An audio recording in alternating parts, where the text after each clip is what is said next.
Okay, so when you think about huge government contracts, especially, big military spending, there's this common idea, right? That it's all about who has the most money.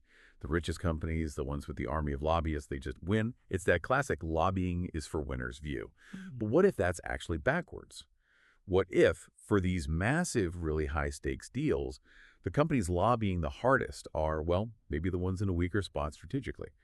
Today, we're doing a deep dive into some really detailed analysis. It looks at Canadian government lobbying records for four huge military projects over about 2 decades. And our mission is to test this kind of surprising theory, that maybe all that traditional lobbying isn't for winners at all. Maybe it's actually lobbying is for losers. It's a really interesting way to look at corporate influence, definitely flips the script. Before we get into the specific cases, maybe we should just clarify what kind of lobbying we're talking about here. The sources looked at two main types. First, there's what you might call interest group policy advocacy. That's, trying to shape the overall rules, the regulations. But the main focus for us today is corporate contract lobbying. That's one specific company trying really hard to get the government to buy their thing, their product or service. And yeah, historically, the thinking has just been, well, the firm with the most resources, they just outspend everyone. They lobby more, they win. Simple. Right, but this market status idea you mentioned, it argues the opposite. That how much a company lobbies isn't necessarily about strength. It's more about necessity. Exactly. That's the core idea.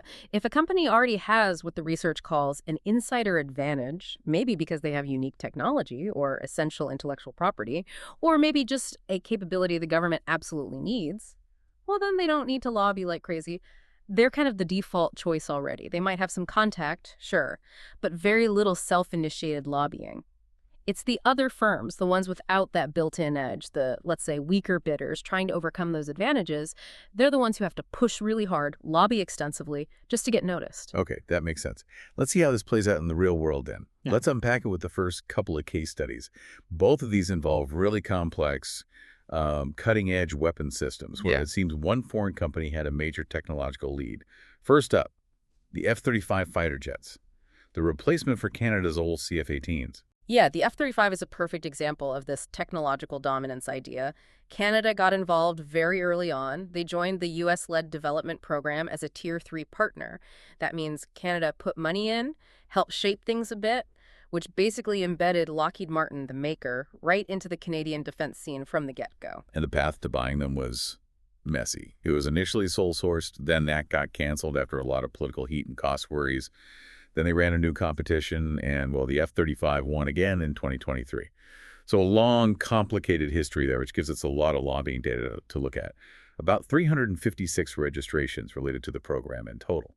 So, okay, if lobbying volume equals success, you'd expect Lockheed Martin, the winner, the tech leader, to just dominate those 356 contacts, right? You would think so. But the data shows pretty much the opposite. Lockheed Martin actually did remarkably little self-initiated lobbying specifically for the main jet contract itself. The analysis found that the huge majority of contacts, we're talking over half, both before and after that whole contract cancellation drama, came from what they call the parts and system bidders. Parts and systems.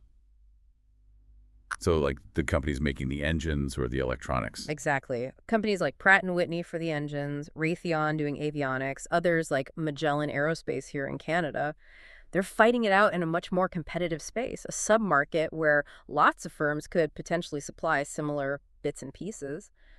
So they need to lobby hard to make sure their specific component gets chosen for the final plane. It's almost like Lockheed's tech advantage was so strong they didn't need to play the usual lobbying game for the main prize. Their product was the lobby, in a way. But isn't there a risk there?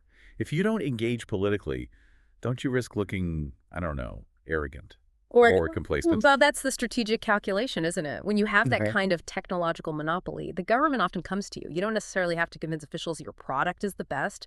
The product itself, its unique capabilities, its integration with allies, that does the convincing. The government's need for that specific tech kind of outweighs the need for intense political glad-handing. Okay, interesting. Yeah. Let's look at the second big one then.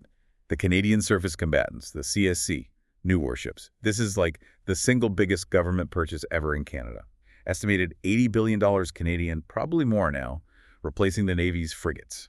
The contract went to a group involving BAE Systems from the UK. They did the design, and Lockheed Martin Canada as the main contractor. Right. And here, that pattern of technological advantage, it's even starker. BAE Systems, who designed the core ship, they registered 0 lobbying contacts. Absolutely none. A 0. Wow. 0. And Lockheed Martin Canada's activity, also very, very low, especially considering the sheer scale of this project. And here's a really telling detail. Of the small amount of lobbying Lockheed did do, something like 60% of it happened after the contract was already signed, back in 2017, 2018. Before the decision was made, their main competitors, firms like Naval Group from France or Mavantia from Spain, they were the ones lobbying much more actively. Okay, so that's 2 massive contracts down. F-35 jets, CSC warships. In both cases, the company with the clear technological edge, the sort of insider, was very quiet before the win. This really seems to back up that lobbying is for losers idea for these big oligopolistic platform deals. But then you have that weird spike in lobbying after the CSC contract was signed. That raises questions, right? What? And points towards maybe a different kind of insider advantage. Yes, exactly. Because being an insider isn't just about having unique technology or intellectual property.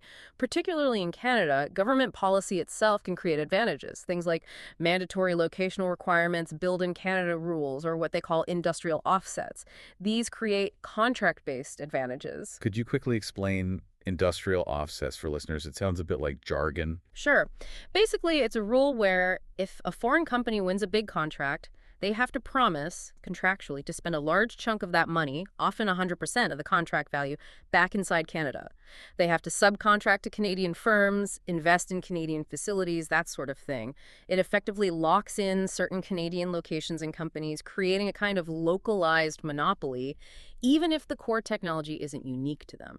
Got it. Okay, so let's see how that played out with the Arctic Offshore Patrol vessels, the AOPVs. Smaller ships, maybe less technologically cutting edge than the frigates.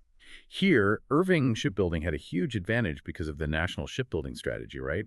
They were basically designated as the yard for building large Navy ships on the East Coast, a locational monopoly. Absolutely. Irving was, without doubt, the key lobbyist for the AOPV program. They were very active. However, their lobbying pattern looks completely different from Lockheed's on the F-35. With Irving, something like 90%, over 90% of their lobbying happened after they'd already won the contract back in 2011. Whoa.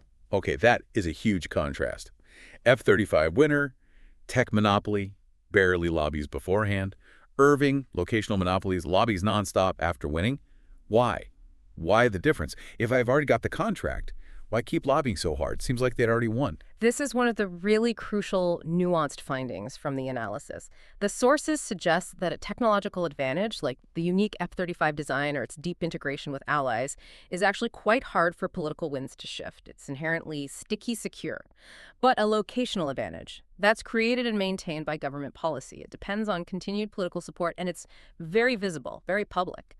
Think about it. You have a Build in Canada rule, and then the project, like almost all huge shipbuilding projects, inevitably runs into delays, costs go up. Suddenly, that locational advantage becomes politically sensitive. So the firm, Irving in this case, has to keep lobbying constantly. Not to win the deal again, but to defend the original policy decision, manage the political fallout from delays and cost increases, basically shore up their position, keep the support flowing. Ah, that makes a lot of sense. So the tech advantage is protected by the tech itself, by the IP.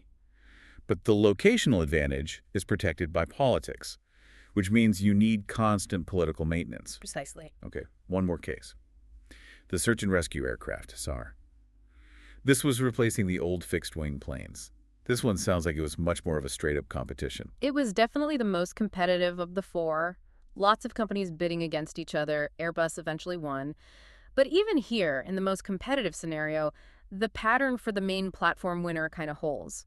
Airbus was active early on, sure, during the bidding, but their total lobbying count was still lower than the lobbying from all the parts and systems suppliers combined. So even in a horse race, the suppliers were lobbying more. Yeah, again, that really competitive submarket for components, engines, sensors, all that stuff, they accounted for almost 90% of all the lobbying registrations for the SAR contract. Okay, so if we pull this all together, what's the big picture on market status and lobbying? Well, it looks like a couple of things are going on. First, for those huge multi-billion-dollar platform contracts, the jets, the ships, where the market is basically an oligopoly, that lobbying is for losers idea really seems to hold up. If you have that decisive technological edge or locked-in locational advantage, you're already an insider. You don't need a massive lobbying campaign to win the main contract. Okay. But second, that old logic, lobbying is for winners idea, Mhm. it still seems very much alive and kicking in those smaller, much more competitive submarkets. The parts suppliers, the system integrators, they do seem to lobby intensely, likely because it makes a real difference to their chances of getting picked.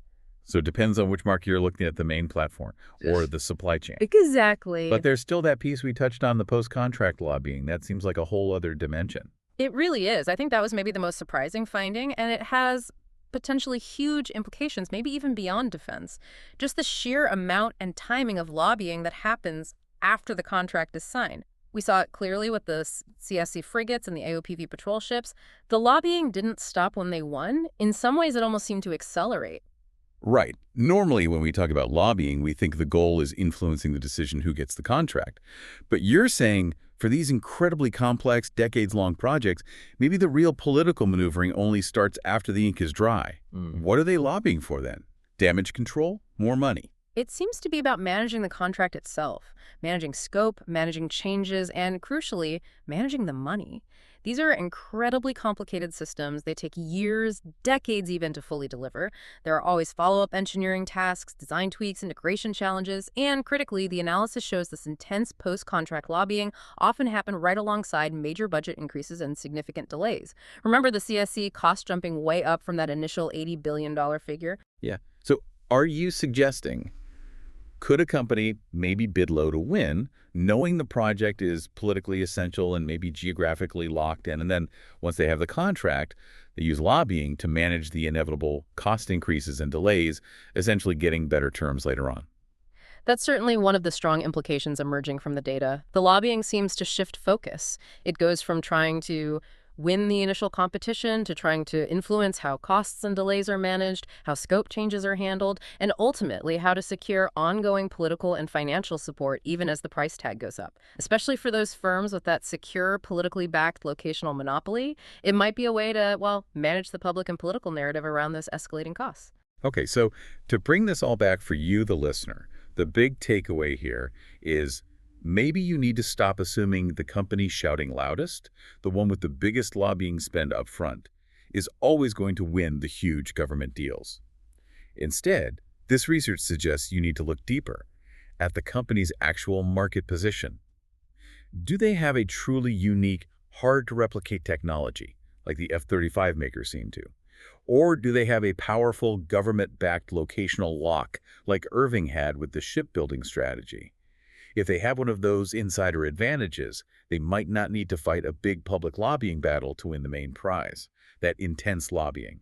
That might be happening elsewhere, either from the companies trying desperately to catch up or down in the trenches of the supply chain where competition is fierce for every single subcontract. Right. This research gives us a much more dynamic way to think about corporate influence. It directly connects how a company lobbies to its actual status in the market, whether it's acting like a monopolist, an oligopolist, or just another competitor scrambling in a crowded field. It really reframes things. Now, this study, we should remember, focused just on defense procurement. And defense is unique in many ways, the scale, the complexity, the national security angle. But that pattern we saw, heavy lobbying after the contract is awarded, happening right when budgets are expanding and schedules are slipping, that pattern probably isn't just about warships and jets. So here's maybe a provocative thought to leave you with. Think about other huge public projects, massive IT system overhauls in healthcare, big infrastructure like bridges or transit lines, things notorious for cost overruns. If this post-contract lobbying pattern holds true there too, what does that really mean for how these massive government projects are managed? And ultimately, what does it mean for taxpayers footing the ever-increasing bill long after the winner was supposedly chosen?